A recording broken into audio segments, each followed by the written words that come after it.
I'd love to give you the opportunity to perhaps change your position on what you said. I'm not changing a thing. Okay. I didn't stutter when I said it. You want to stay loud and wrong? Well, you could call it loud and wrong all you want to. You're entitled to your opinion. I'm entitled to mine. In the middle of the night, he's texting and calling Governor Walz a name that we don't use anymore. Trump is being Trump. Really? There's nothing cognitively wrong there? Well, I'm not saying whether there is or isn't. What I'm saying is 77 million people don't care. I think that the Democrats try harder than the Republicans to do that. Well, really? Yeah. I don't know about. Wow, you guys. The View repeatedly tried to attack President Trump, and Stephen A. just wasn't having it. You guys gotta check this video out. What's up, ladies? How you doing? We have a question. Aren't you on live right now? Yes. Okay. But I went on there from 10 to 11, and then they said they needed. My teammates at ABC needed me here, so I'm here. I see. You're right across the hall, though. That's right. It is nice to have you as a neighbor and at the table. Thank you so much. Good to see y'all. So it's been a minute since you were here last. Immediately, guys, pay attention to how they treat this guy. He walked up, "Hey, ladies, how you doing?" And Whoopi Goldberg, "Hey, I have a question." She just immediately wants to cut in. I'm telling you guys, this video is going to show you everything that we already expect of these Democrats. You know, they're willing to go to crazy low amount of lows. They stoop real low. You know, watch how Stephen A. deals with these people. You're here. It was 6 weeks into Trump 2.0, his second administration, and you had some really sharp criticisms of Democrats in the election for having sort of lost touch with the issues the voters cared about. How are you feeling now, a year into Trump, and what do you make of this discussion around affordability and him saying it seems like it's a scam from Democrats? Well, that's rhetoric on his part. There's nothing surprising or unpredictable about that. You could see that coming from a mile away because he has to say that right now because it's an issue and a concern for the American people. And he wants to act as if there is no concern because everything he's doing is just so beautiful and so marvelous and what have you. But in the end, the Democrats give the credit where credit is due at this particular moment in time. I think that they've learned from some of their mistakes anyway. When you see what happened in New York with Mamdani, when you see what happens in New Jersey with Cheryl as the governor, when you see what happens with Spanberger in Virginia, clearly there's something that's going on within the Democratic establishment that's saying, let's focus on real issues that are pertinent to the American people. Let's make sure we articulate ourselves appropriately so we don't lose sight of what the message should be. Leading up to the election, they did just that, and I thought they handed him the election as opposed to him actually winning it. Now they're forcing him to play ball and figure out a way to beat them because they're coming and they're gaining some momentum. We'll see what happens from there. Well, Steve. All right. If you are a Democrat, please comment down below. But I just want to know if this is true because I see John Fetterman. I see him speaking out. And the way that he speaks and the way he talks about the Democratic Party, it lets you know that they don't just have one enemy within. They have quite a few people, you know, destroying that party, giving that party such a bad name. You know, I think that there should just be one party, the Party for Americans. And everybody else that's not for Americans, you're just outsiders at that point. Because I think these problems are getting so obvious. So to me, I think these problems are getting so obvious that even the strongest of the strongest Democrats are switching over and they're starting to question everything that they've been taught and they've been told. You know, let's keep going, guys. Please watch this one all the way through because they think they got them one, but Stephen A. Smith shows them exactly what they got. Even as we wait the release of the Epstein files, House Oversight Democrats released this trove of really creepy photos from inside Jeffrey Epstein's private island.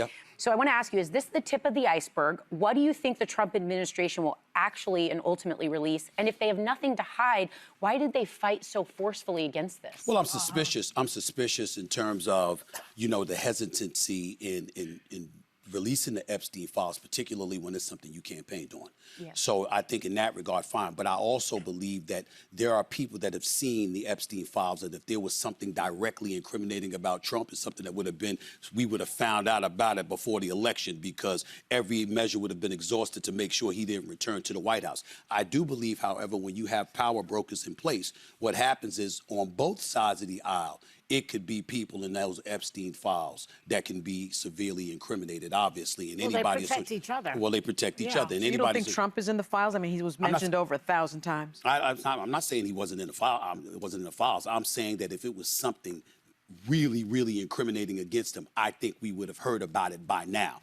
I think him and others on both sides of the aisle they have friends that they're trying to protect. Well, and it could be billionaires and people that Sure, that's what I'm talking supply about. their whole That's what I'm talking election. about. That's what I'm talking about. And let's not. But wasn't Trump? Let's not act like that's a surprise. He says he was a very close friend of his. I mean, he denies that. Once upon a time, He did say that, but there's also videos of him calling out Epstein and saying, down the line, beware, because there's going to be some dirt you're going to find out about this man. Yeah, but remember what year he said that? 2015. Yeah. That's kind of, you know. They did reportedly have a falling out, but Yeah. I heard it was over some property in Florida, believe it or not. Yeah. Well, I mean, the excuses for it is what it is, but the point is that Epstein was doing what he was doing for years. Yeah. So whether it was 2015, 2010, I don't care when it was. If you're that kind of despicable human being, I want to find out about it. I don't give a damn if it was 20 years ago, 40. I think in America, we live under so much chaos that we become immune to this. It's like getting stung by a bee a million times. You know, by the time that bee stings you 2 million times, you're gonna be so immune to it. Like it's gonna just be nothing. You're just gonna wipe it off. It's like a mosquito bite or something like that. You know, that's what I'm seeing in America today. And I don't know if that's a problem. I don't know if that's good or bad. You guys could let me know, but it's so much stuff every day. We can never get a chance to focus on one thing. We never inhale one thing that's going on. It's always this. Especially while Trump's president, you know, they throw so many stones at him. Years ago, if you were that kind of person, we need to know you about So it. you want to see the files? Well, of course I want to see the files. Me too. Of course I want to see Me the files. too. Absolutely. Yeah. Okay, so let's talk about this, because Trump is claiming that he aced the cognitive test. Even though he's going on late night Truth Social tirades, in the middle of the night, he's texting and calling Governor Walz a name that we don't use anymore to disability. He's attacking female reporters as piggy and ugly. He's falling asleep in the middle of a meeting. I mean, I said yesterday that Marco Rubio is boring, but not that boring that he would fall asleep. So what do you think's going on with him? He's working. Trump is being Trump.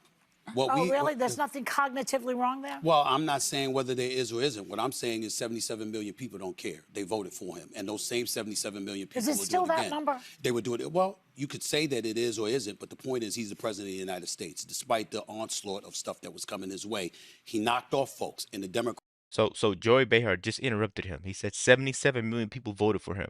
You know, and then she started talking. He said they'll do it again, but she talked over him. I don't think 77 million people would vote for him again. I think the number will probably be well over 90. After everything that's came out, I think the number of people that probably would have voted for him would be like 90 million. Because it's been so much stuff being exposed. So much stuff been exposed about this party, and to spend $2 trillion on her campaign, $2 billion. I don't know what the crazy number was, and to get blown away like she did is insane. And that just tells you everything you need to know. Democrats let him because they weren't on their game. Now you have to look at, because obviously he's not going to circumvent the 22nd Amendment, which will enable him to run for a third term. So now you're talking about J.D. Vance or Marco Rubio. Marco Rubio is considered the adult in the room, the Secretary of State, National Defense, National Security Advisor. You got J.D. Vance, he's the Vice President, but he seems more Trump-ish in terms of how he conducts himself and how he's willing to go after people. So who is Trump going to support? One of the things that I talked about on my show was that I said, don't fall for it. Look at what Trump is doing. Trump is positioning himself to remain in power even if he isn't the president.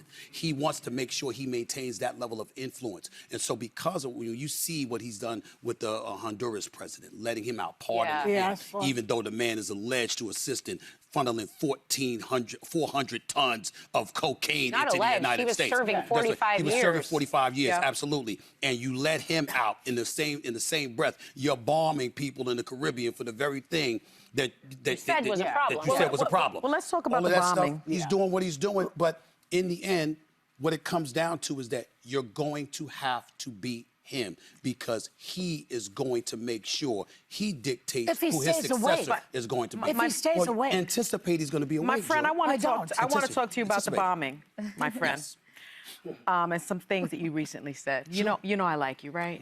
Okay, so you recently accused Senator Mark Kelly, a veteran, an astronaut, of crossing the line for participating in a video reminding troops that they can refuse to follow illegal orders. Okay. Let's see some of what you said, my friend. Sure. You know better, Senator Kelly.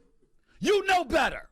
How dare you do that? You could go to the House, You can put up drawer of paperwork. You can try to start articles of impeachment if you think there's something illegal. I mean, damn, it ain't like y'all haven't done it before. You impeached the man twice. Where'd that get you? Got his behind back in the White House. Had you left him alone since 2020, maybe he wouldn't be back. You don't tell military men and women to ignore an order from the commander-in-chief. You don't do that. Caffeine's a bitch, you know? Now, let me just remind you that Pete Hegseth said in 2016, I do think there have to be consequences for abject war crimes. If you're doing something that is just completely unlawful and ruthless, then there is a consequence for that. That's why the military said it won't follow unlawful orders from their commander-in-chief. Okay. Now, given the fact that the secretary himself said that, I'd love to give you the opportunity to perhaps change your position on what you said. I'm not changing a thing. Okay. I didn't stutter when I said it. You want to stay loud and wrong? Well, you could call it loud and wrong all you want to. You're entitled to your opinion. I'm entitled to mine. Okay. Here's the reality of the situation. First of all, I don't give a damn what Pete Hegseth has to say because I will tell you right now, he was never qualified for the job. When you talk about DEI and eradicating that, excuse me, what was he doing hosting Fox News on the weekend and all of a sudden he's the defense secretary? Please, give me a break. I don't care what he has to say. Let me get that out the way. As it pertains to Mark Kelly, what I was talking about is military. What I did was get on the phone with family and friends who have served in the military. And I said, we're not civilians. This is not the court of law. You can be implicated for implying something if you are a former military member or you are a present military member. It wasn't what Mark Kelly said. It's the fact that he was a combat Navy pilot who served in the military who would tell folks, ignore an order when it could get Ignore them an in illegal order. He did not say I said ignore. illegal. what he I said illegal. I'm talking about illegal. I understand that. He said you don't have to follow an unlawful order, and that is in the military code of conduct. And I'm saying to you, hold on, which I'm aware of. But it didn't sound like you were aware of that. Well, no. I disagree with you. It Stephen, sounded can like I ask you a question? I had two governors, by the way, Well- text me to tell me I was wrong, and they agree with you. You are wrong. I had two senators that reached out to me and said you weren't wrong at all. Whenever these people on The View, these women, they sit there and say you're wrong, whenever they say that, replay the video and you're going to realize that person that they're calling wrong is 101% right. Every time. It never fails. And you could tell. She just looks defeated. Look at Sonny Hostin. He looks Well, defeated. Mikey Sherrill did say that the reason they felt the need to put that out is they were constantly being approached by people in the military saying, we're being put in really uncomfortable situations. But- that to me is a little more relatable when you're a veteran yourself. But I'm saying let me say this real quick. You gotta do it real quick. Or wait till we come back. All I'm saying is this. If you're a member of the military, I'm looking at the soldiers as saying, don't get yourself in trouble. Let somebody else do it. Don't you do it because it ain't gonna work for you. But you get Sorry, that was Alyssa Slotkin, not Mikey Sherrill. I'm sorry. Okay, so whoever. That's what your parents teach you when you're a kid. You know, if you see Johnny jump off a cliff, are you going to go follow him and jump off a cliff also? And that's what these Democrats are doing.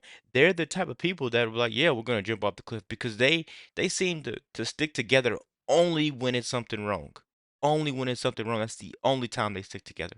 They're just full of snakes. The Democratic Party is just full of snakes, and the View shows it every time. It's getting harder and harder for them to defend this. You know, it's getting harder and harder for them to attack President Trump. Let me know what you guys think about this quick video. Be sure to like, comment, subscribe if you're new, and as always, let me know what you react to. We're out.